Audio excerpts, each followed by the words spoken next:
बिस्मिल्लाहिर्रहमानिर्रहीम। अस्सलाम वालेकुम। एटॉमिक एंड मॉलिक्यूलर फिज़िक्स का आज हमारा लेक्चर नंबर 16 है। Approximation models for description of large atoms या multi electron atoms.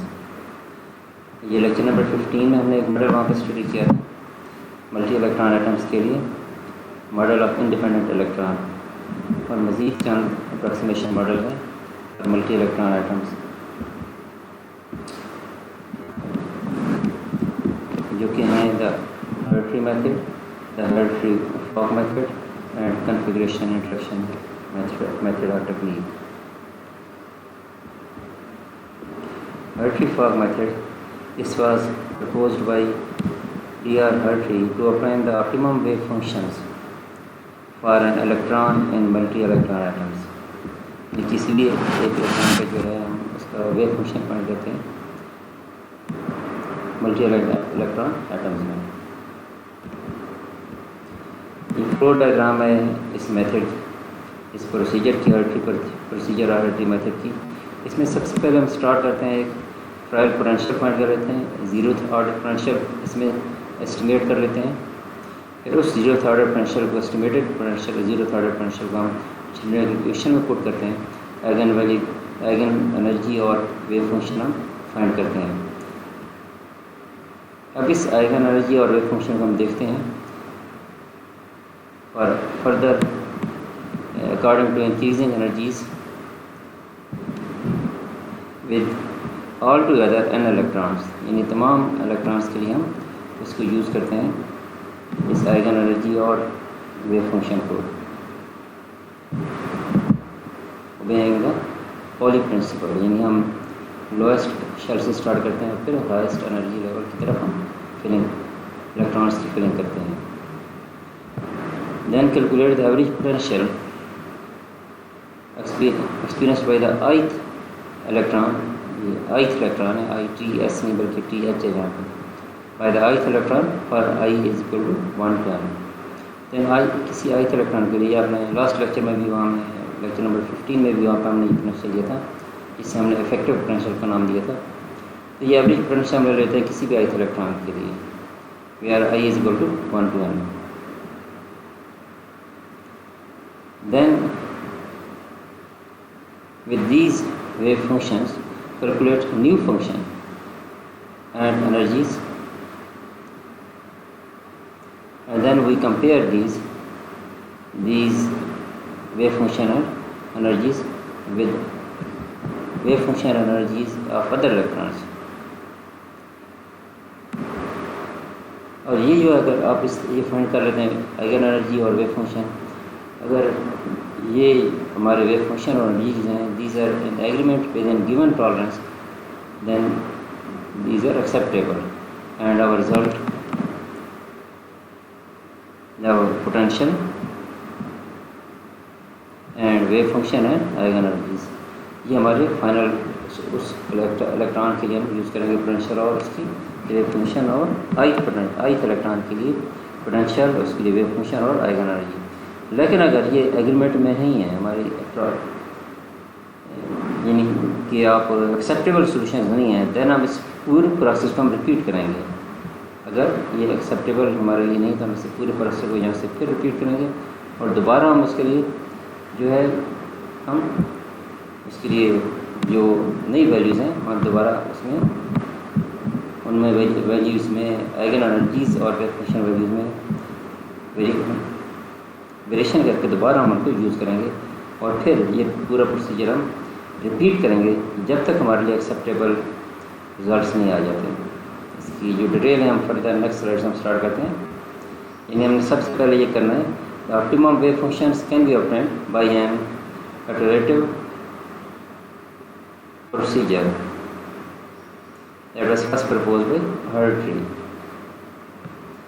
In this procedure, we can start with a guessed spherical symmetric zeroth order potential that approximates in an estimated way the screening of nuclear charge by the electrons।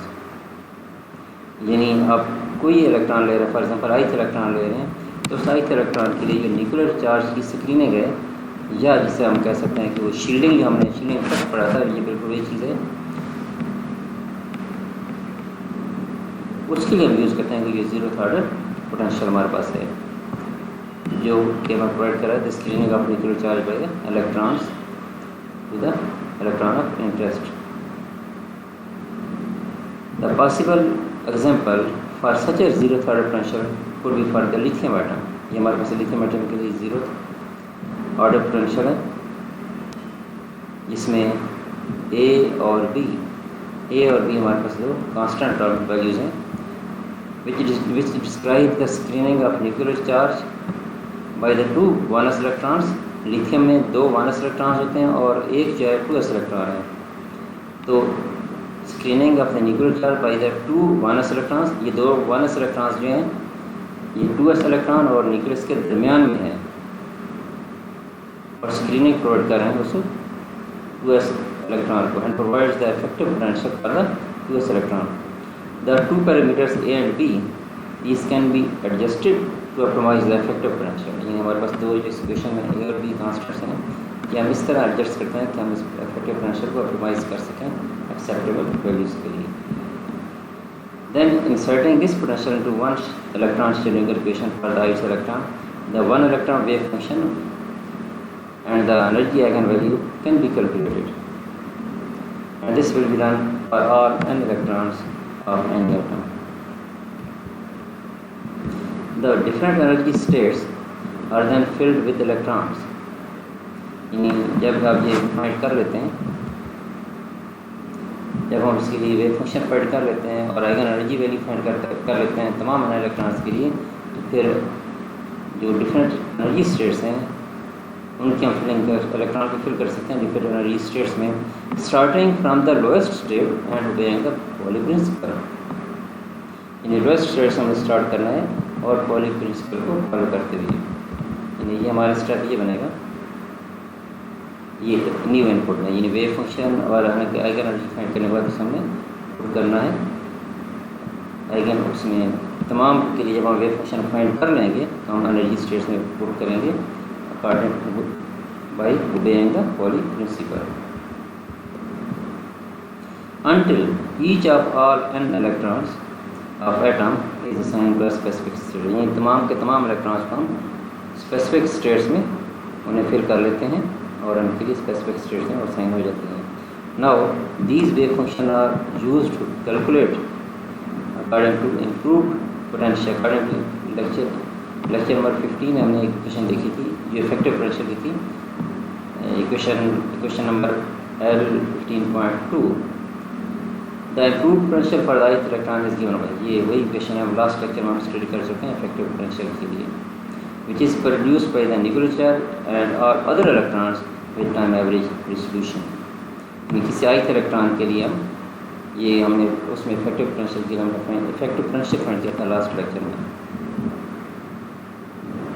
ये basically जो first term वहाँ पे हमने study की थी ये nucleus और nuclear charge और इलेक्ट्रॉन के दरमियान इंटरेक्शन है, और जो सेकंड टर्म है ये बेसिकली ith इलेक्ट्रॉन की बाकी तमाम इलेक्ट्रॉन्स के साथ रिपल्शन को रिप्रेजेंट कर रही है सेकंड टर्म.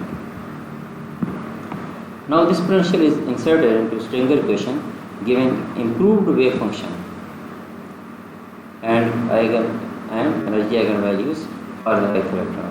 यानी वेव फंक्शन में आप जब इस पोटेंशियल को पुट करते हैं तो हमें वेव फंक्शन और आइगन वैल्यूज़ मिलती हैं फॉर ith इलेक्ट्रॉन के लिए, which are then compared with the wave functions and यानी आपकी जो ज़ीरो थर्ड के बाद में वेव फंक्शन फाइंड किए थे हम उनसे कंपेयर करते हैं. If they do not agree with each other within given limits the procedure is continued.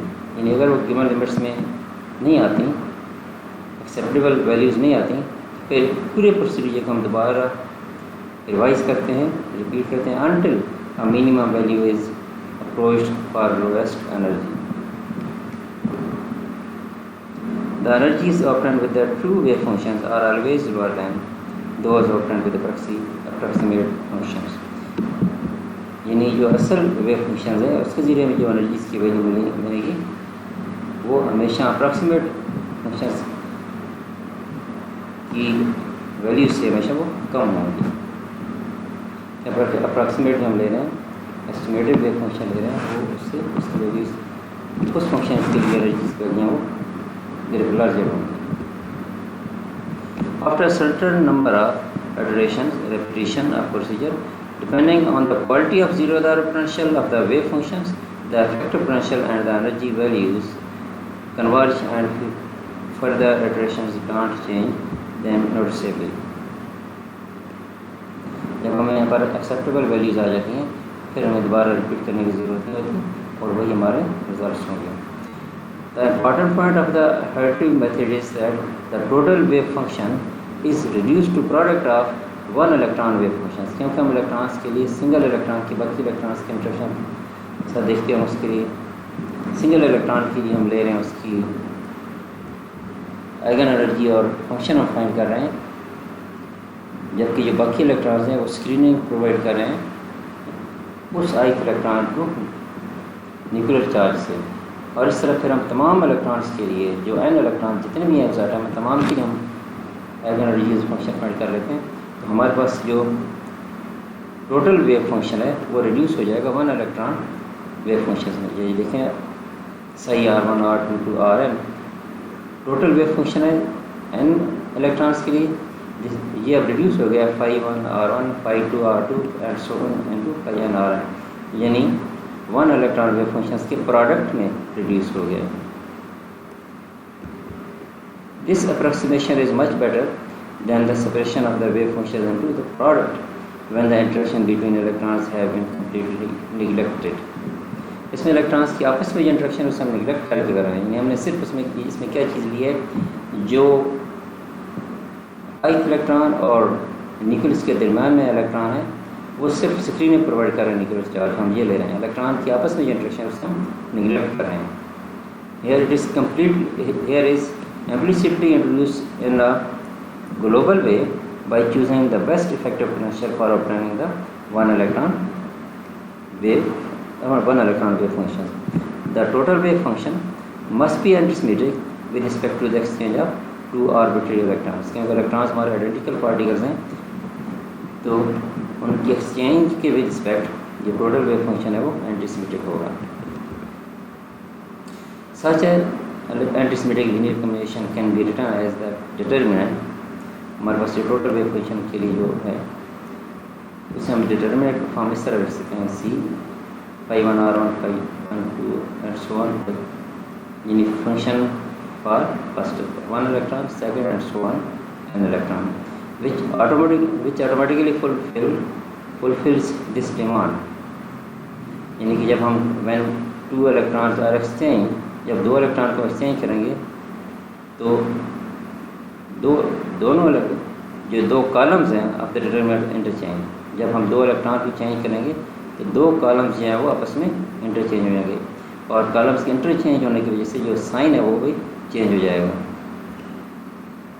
Which inverts the sign of the determinant. और जब साइन चेंज हो रहा है तो ये रिप्रेजेंट कर रहा है antisymmetric combination. This representation of an antisymmetric multi electron wave function is called a Slater determinant. It describes the wave function of a level in an atom with many electrons as an antisymmetric linear combination of products of one electron wave functions. Next हमारा method है Hartree-Fock method.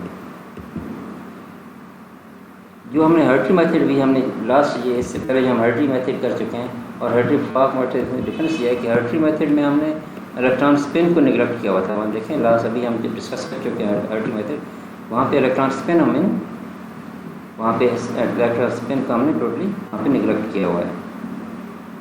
उसका हमने effect study नहीं किया कि उसका effect क्या होगा इफेक्टिव पोटेंशियल पे, आइगन एनर्जी पे या फिर वेव फंक्शन पे। As we know that the total wave function can be written as the product of special part and the spin wave function। जबकि जो total wave function होता है इसका क्या होता है, उसे हम लिख सकते हैं product of special part and spin function। This is valid if the interaction energy between the magnetic movements of spins and orbital momenta is small compared to the electrostatic energy। जो मैग्नेटिक मोमेंट्स हैं spin या orbital angular momentum के, उनकी value small है compare to electrostatic energy, और होता ही ऐसे ही है, इनकी वैल्यूज स्मॉल होती हैं। फिर अभी जो हमने हर्टी मेथड में जहाँ हमने स्लेटर डिटर्मिनेंट देखा था, फिर वो थोड़ा सा इस तरह चेंज हो जाएगा कि आप हर इलेक्ट्रॉन के लिए आपके पास उसमें प्रोडक्ट में जो स्पिन पार्ट है वेव फंक्शन को वो भी ऐड करेंगे। ये देखने हर इलेक्ट्रॉन के लिए, हर स्टेट के लिए जो स्पिन पार्ट है वो भी वेव फंक्शन में ऐड अप होगा, which is again antisymmetric with respect to an exchange of two arbitrary chosen electrons. अगर यानी दो इलेक्ट्रॉन्स के लिए आप कॉलम्स को इंटरचेंज करेंगे तो बार माइनस साइन आ जाएगा, तो ये रिप्रेजेंट करेगा कि वेव फंक्शन हमारा एंटीसिमेट्रिक है। When using these Hartree-Fock functions for computing the energy eigenvalues, the results are much accurate, क्योंकि हम यहाँ पे स्पिन पार्ट भी एडअप कर रहे हैं, तो रिजल्ट बेहतर होगी कंपेरेटिवली टू हर्ट्री मेथड। तीसरा हमारे पास एक्सपेरिमेंटल मेथड है कॉन्फ़िगरेशन इंटरेक्शन टेक्निक या मेथड। हमने हर्ट्री मेथड पढ़ा है, Hartree-Fock मेथड पढ़ा है, उन तमाम में हमने ये चीज़ निगलेक्ट की है। हर्ट्री में तो स्पिन भी हमने ऐड नहीं की थी, Hartree-Fock में हमने स्पिन ऐड कर दिए, लेकिन एक चीज़ वहाँ फिर हम मिस कर रहे थे, आपने भी वहाँ पर स्टडी किया कि इलेक्ट्रॉन्स जो ith इलेक्ट्रॉन है और न्यूक्लियस, ith इलेक्ट्रॉन और न्यूक्लियस के दरमियान जो इलेक्ट्रॉन है वो स्क्रीनें तो प्रोवाइड कर रहे हैं, लेकिन उन दोनों मेथड में हमने इलेक्ट्रॉन की आपस में जो इंटरेक्शन है उसको हमने वहाँ पर निगलेक्ट किया है। The best and most often used method for including the interaction between the electrons is the configuration technique. Combined with the Hartree-Fock method, it provides the most accurate wave functions and energy values for multi-electron atoms. The wave function of an atomic state is written as a linear combination in this form. Equation 16.7. ये हमारे पास wave function है जो हमने last slide में देखा है Slater determinants उसके लिए, where each of the Slater determinants gives the distribution of the atomic electrons over the different one electron levels. इस और ये कराता है, और ये है कॉन्फ़िगरेशन इंटरेक्शन टेक्निक। इफ द एनर्जी of an atomic state is calculated with the functions, जो भी हमने ये सिलेक्ट इसमें सजेस्ट किया हमारे पास, अगर हम ये यूज़ करते हैं एनर्जीज फाइंड करने के लिए, the integral of the form also contributed to the total energy, यानी हमारे पास ये इंटीग्रल है, ये भी टोटल एनर्जी में कंट्रीब्यूट करेंगे। These integrals describe the contributions of interactions between different configurations psi I represented by the one electron functions to the energy. In the sum 16.7, only functions psi k with the same symmetry and the same spin are included. यानी same symmetry भी same होगी और उसके अलावा उनकी spin भी same होगी, उन्हें हम इंक्लूड करेंगे सम 16.7 में। Otherwise the integrals will be vanished. अगर ऐसा न करें तो फिर जो इंटीग्रल है हमारा ये ज़ीरो हो जाता है। तो आज हमने जो स्टडी किया है, अप्रॉक्सीमेशन मॉडल स्टडी किए हैं, हर्ट्री मेथड, Hartree-Fock मेथड, और उसके बाद जो अभी हमने थर्ड अभी स्टडी किया है इसमें इंटरेक्शन मेथड में, इसमें जो कॉन्फ़िगरेशन इंटरेक्शन टेक्निक मेथड, ये हमने भी स्टडी किया जिसमें इलेक्ट्रॉन्स के आपस में इंटरेक्शन भी इंक्लूडेड होगी, जबकि पहले दोनों मेथड्स में इलेक्ट्रॉन्स की आपस में इंटरेक्शन है वो इंक्लूडेड नहीं थी। तो ये हमारे अप्रॉक्सीमेशन मॉडल्स हैं फॉर मल्टी इलेक्ट्रॉन एटम्स। इंशाल्लाह नेक्स्ट लेक्चर में हम एक और मेथड वहाँ पर स्टडी करेंगे जो मल्टी इलेक्ट्रॉन एटम्स के लिए। तो यहाँ पे आज के टॉपिक हम वाइंड अप करते हैं। अल्लाह हाफिज़।